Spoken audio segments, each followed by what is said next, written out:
Halo sahabat, selamat datang dan selamat berjumpa lagi bersama saya Joe di Klik Cinema TV. Apa kabar? Semoga kita semua diberi berkat berlimpah. Nah, kali ini Mimin akan membawakan alur cerita yang mengisahkan tentang seorang ibu rumah tangga coba melakukan aksi nekat mengeluarkan suaminya dari salah satu penjara dengan keamanan tinggi di Inggris. Dengan 400 narapidana, 75 penjaga bersenjata, dan 60 kamera pengintai. Lantas seperti apakah kisahnya? Inilah dia alur cerita film Safi. Film diawali dengan diperlihatkan seorang wanita bernama Safitri yang sedang mengendarai sebuah mobil. Ia terlihat sangat panik lalu menyeret seseorang dari dalam mobilnya, kemudian meninggalkan orang itu di pinggiran jalan. Scene beralih ke beberapa bulan sebelumnya, di mana Safitri dan Nakul adalah pasangan India yang tinggal di Liverpool bersama putra mereka bernama Adi. Mereka menjalani kehidupan yang bahagia dan damai dengan Safi sebagai ibu rumah tangga, sementara Nakul bekerja sebagai konstruksi bangunan. Di pagi itu ketika Nakul sedang bersiap-siap pergi bekerja, ia melihat noda darah di lengan bajunya lalu menuju ke wastafet untuk membersihkannya. Nah, di saat yang bersamaan pula, rumah mereka didatangi polisi Ayesah Hasan yang membawa surat perintah penangkapan Nakul. Mereka menuduh Nakul telah membunuh bosnya bernama Stefano. Meskipun Nakul membantah tuduhan tersebut, namun ia tetap ditangkap lalu dibawa ke kantor polisi untuk proses interogasi. Anu sebagai teman sekaligus pengacara mengatakan bahwa polisi sangat yakin kalau Nakul merupakan pelaku pembunuhan Stefano. Hal itu berdasarkan keterangan saksi dari salah satu rekan kerja Nakul yang melihat Stefano tergeletak di samping mobil ketika mobil Nakul meninggalkan tempat parkir. Bukti yang sangat memberatkan Nakul adalah sidik jarinya ditemukan pada senjata pembunuhan di tempat kejadian perkara berupa alat pemadam kebakaran, dan darah Stefano ditemukan di pakaiannya. Diketahui Nakul memiliki hubungan yang buruk dengan bosnya lantaran ia sering dipermalukan karena latar belakang Indianya. Dan tepat di hari sebelum kejadian, Stefano juga mempermalukan Nakul.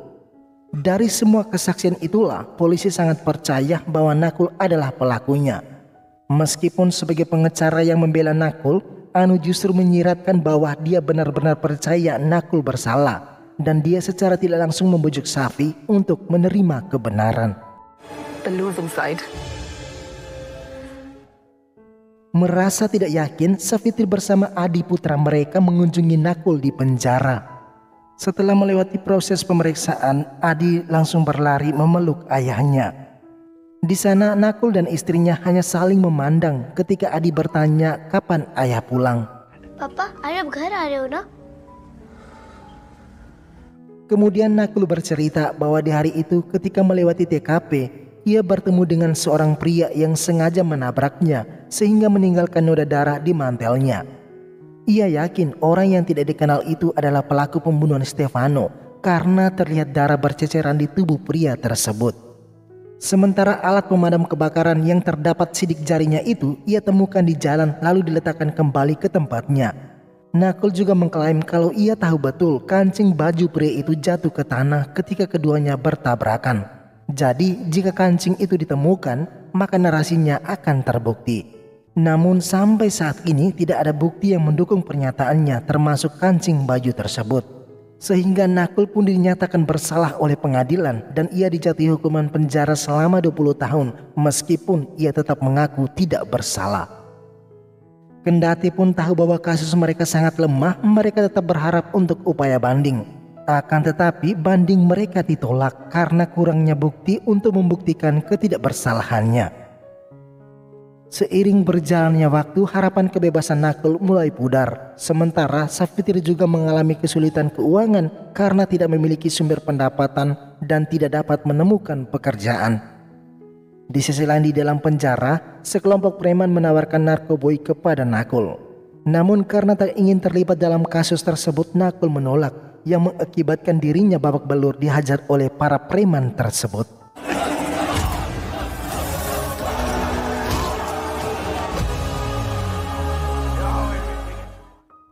Safitri yang mendengar berita itu langsung menuju ke rumah sakit. Ia semakin terpukul melihat suaminya yang terbaring tak berdaya. Dari balik tangan Nakul terdapat sepucuk surat yang ia tulis untuk putranya. Surat itu berisi, "Nak, maafkan ayahmu. Mungkin ayah tidak bisa melihatmu tumbuh besar. Berjanjilah pada ayah untuk menjaga dirimu dan juga ibumu." Safitri hanya bisa menangis membaca surat tersebut. Ia benar-benar merasakan penderitaan yang dialami suaminya. Dalam kondisi tersebut, ia mendapat penguatan dari salah seorang sahabatnya yang meminta Safitri agar tidak mudah menyerah. Karena ketidakberdayaan itu seperti pasir hisap. Begitu kau masuk, tidak ada jalan keluar. Jangan menjadi tidak berdaya. Itu memalukan, ucap wanita tersebut. Perkataan itu seakan membakar semangat Safitri, sehingga ia berencana membebaskan Nakul apapun risikonya. Lantas Safitri berusaha ke sana kemari untuk mencari tahu tentang situasi penjara. Namun yang ia temukan, penjara yang ditempati suaminya merupakan penjara memiliki keamanan yang sangat tinggi, di mana terdapat 75 penjaga bersenjata dan 60 kamera pengintai yang tersebar di seluruh sudut ruangan. Merasa bahwa rencananya itu tak akan mungkin berhasil, ia mencari sumber-sumber tentang kisah pembobolan penjara yang super ketat tersebut, baik dari internet maupun buku-buku di perpustakaan.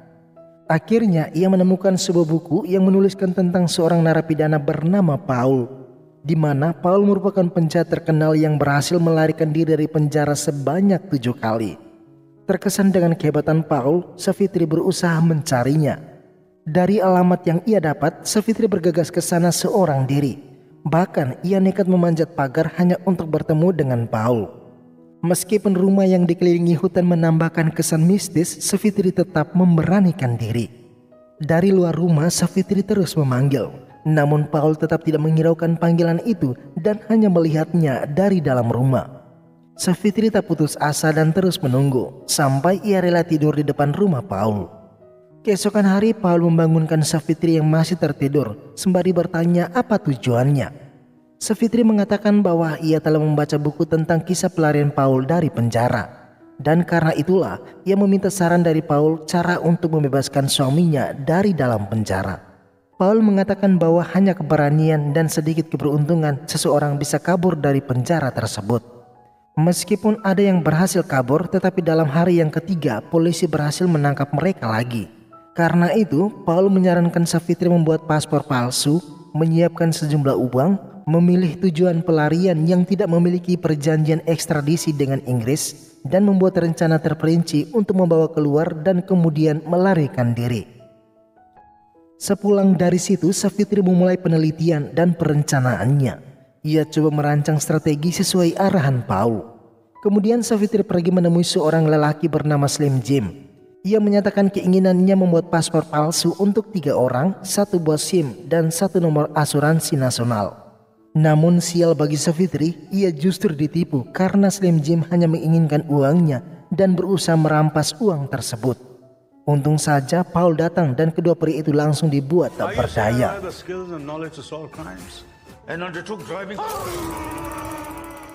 Paul meminta Safitri membatalkan rencananya karena begitu besar risiko yang dihadapi Safitri untuk mengeluarkan Nakul dari dalam penjara. Ia menyarankan Safitri menerima saja dan pulang ke India sambil menunggu Nakul dibebaskan. Akan tetapi Safitri menolak saran tersebut karena ia sangat mencintai suaminya dan merasa Nakul benar-benar tidak bersalah. Sejenak Safitri mengingat kembali kisah masa lalunya bersama Nakul, di mana dahulu Nakul merupakan pemuda yang berandalan. Tetapi sejak bersama Safitri, hidup Nakul berubah 100% menjadi pria penyayang dan penyabar. Oleh karena itu, ia tidak tega membiarkan Nakul mendekam dalam penjara, sehingga Safitri sekali lagi meminta bantuan Paul. Esok hari, Paul menemui Safitri untuk memberikan paspor palsu dan sebuah senjata. Paul juga menguji mental Safitri dengan meminta Safitri menembak anjingnya. Sontak saja Safitri sangat terkejut dan tak tega memenuhi permintaan Paul. Melihat itu, Paul langsung berkata bahwa bagaimana mungkin Safitri akan menembak orang yang akan menghalangi rencananya. Jika menembak anjing saja ia tidak tega. Beberapa hari setelah itu, Paul selalu menemui Safitri dengan mode penyamaran, baik sebagai pengantar pizza maupun sebagai wanita berjilbab. Semua itu ia lakukan agar luput dari perhatian polisi. Paul menanyakan sejauh mana persiapan Safitri untuk membebaskan suaminya. Namun apa yang dijelaskan Savitri hanyalah sebuah kemustahilan bagi Paul. Esok hari Savitri yang mengetahui bahwa tim medis selalu memeriksa sampel darah para napi mendatangi lokasi penjara. Namun ia dikejutkan dengan polisi Aisyah Hasan yang tiba-tiba menghampirinya. Polisi itu mengatakan bahwa percuma saja Savitri menunggu suaminya karena pengadilan telah menjatuhkan hukuman 20 tahun penjara. Savitri yang memiliki rencana lain berusaha mengelabui polisi tersebut bahwa ia datang untuk mencari kancing baju yang belum ditemukan karena hanya itulah satu-satunya bukti yang kuat untuk menemukan pelaku yang sebenarnya. Ketika Savitri diizinkan membasuh Nakul, ia diberitahu bahwa para penyelundup narkoba yang pada awalnya dimasukkan ke dalam sel isolasi selama 1 bulan, justru kini akan dibebaskan dalam 3 hari lagi. Para preman tersebut mengancam akan membunuh Nakul begitu mereka keluar dari sel isolasi, kecuali Nakul menarik pengaduannya terhadap mereka. Nakul yang terlalu keras kepala tentu saja menolak, yang membuat Savitri menjadi ketakutan karena ia hanya mempunyai waktu 3 hari saja untuk melaksanakan rencananya.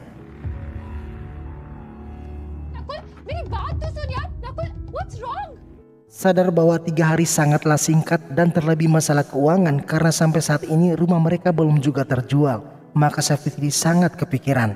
Oleh karena itu di hari pertama, Savitri nekat merampok 2 pria penjual barang haram. Dari aksinya itu salah seorang pria tewas tertembak sedangkan yang lainnya terluka parah.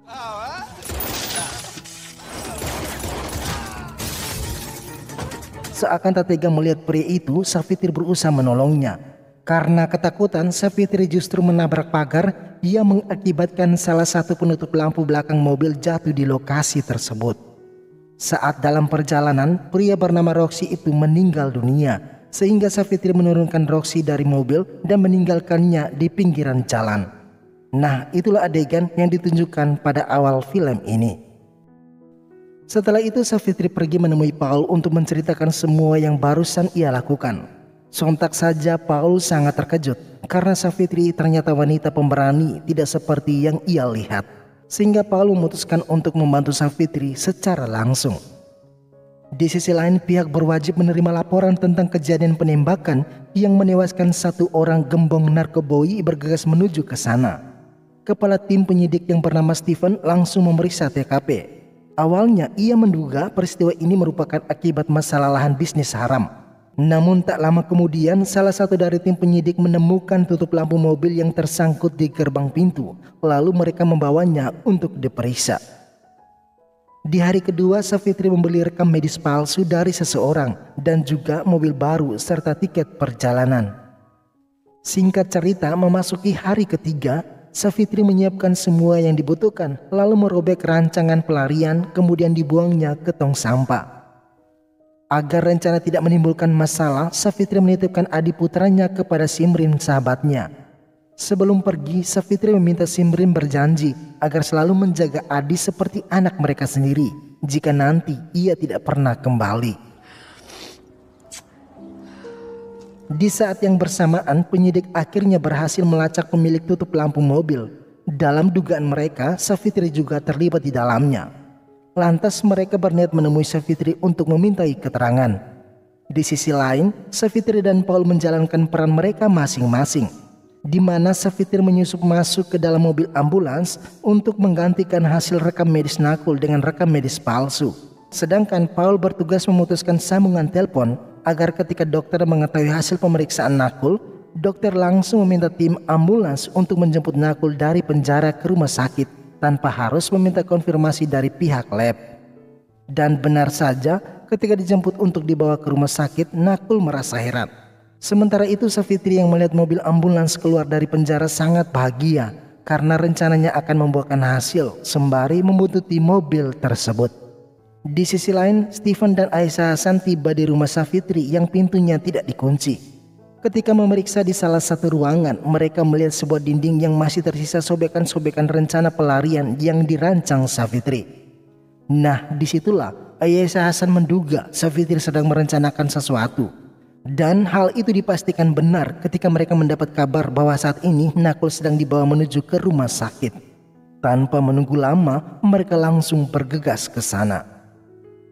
Di rumah sakit, Savitri menyamar sebagai dokter lalu masuk ke ruang tempat Nakul dirawat.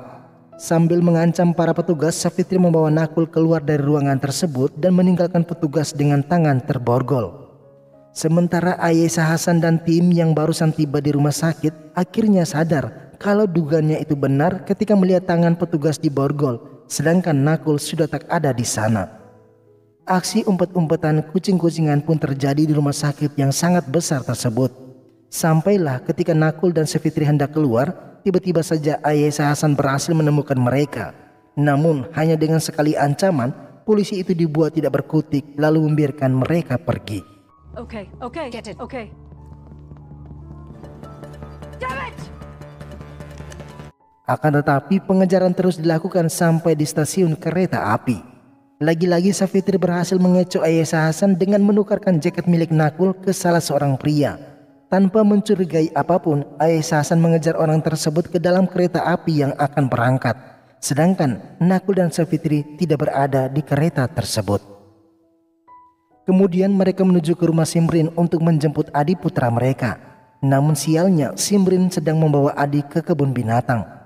Mendengar itu, mau tidak mau mereka harus bergegas ke kebun binatang. Akan tetapi semua akses jalan telah dipenuhi polisi yang sedang melakukan pemeriksaan atas permintaan Ayesha Hasan. Nakul yang tahu bahwa mereka tidak mungkin selamat sempat berniat menyerahkan diri. Namun Savitri menolaknya. Di sisi lain, Ayesha Hasan yang menemukan kantong plastik di tong sampah yang berisi rancangan pelarian Savitri lalu meminta timnya mencari petunjuk kemana mereka akan pergi. Tak lama kemudian Paul datang menghampiri mereka sambil membawa Adi. Paul yang menyamar sebagai tukang es krim menyarankan Nakul dan Savitri masuk dan bersembunyi di dalam mobilnya agar lolos dari pemeriksaan. Saat memasuki kawasan blokade, mobil Paul diberhentikan. Aksi kocak Paul yang berusaha mengelabui polisi ternyata berhasil, sehingga ia pun dipersilakan pergi dan Paul mengantar mereka sampai ke tempat tujuan. Sebelum pamit, Savitri memeluk Paul sembari mengucapkan limpah terima kasih. Sementara dari pemeriksaan sobekan-sobekan itu, Ayesha Hasan dan timnya berhasil menemukan petunjuk bahwa Nakul dan Savitri akan menggunakan penerbangan dari bandara Manchester menuju ke Marrakesh. Lantas seketika itu juga mereka menuju ke sana. Di sisi lain di bandara, Nakul dan Savitri telah melewati serangkaian proses pemeriksaan, kemudian menunggu waktu keberangkatan. Di saat yang bersamaan, Ayesha Hasan dan timnya juga tiba di bandara. Namun setelah memeriksa dan mencari, mereka tidak menemukan Nakul dan Savitri. Terlebih tidak ada penerbangan hari itu ke Marrakesh. Lantas Ayesha Hasan pun merasa heran dengan strategi Savitri dalam upaya pelarian. Ketika melihat poster destinasi yang ada di bandara, Ayesha Hasan baru sadar bahwa Savitri telah mengelabui mereka. Karena mereka tidak menggunakan rute penerbangan, tetapi menggunakan jalur laut menuju Airlines. Terkesan dengan kenekatan dan kejeniusan Savitri, maka keesokan harinya Ayesha Hasan dan anak buahnya pergi ke TKP kasus pembunuhan Stefano untuk mencari bukti berupa kancing baju seperti yang dikatakan Savitri. Melalui aliran air yang ia siram di selokan, Ayesha Hasan berhasil menemukan kancing baju yang tersangkut di sebuah bak kontrol. Nah, dengan bukti itu, Ayesha Hasan meyakini bahwa tuduhan terhadap Paul merupakan sebuah kesalahan besar.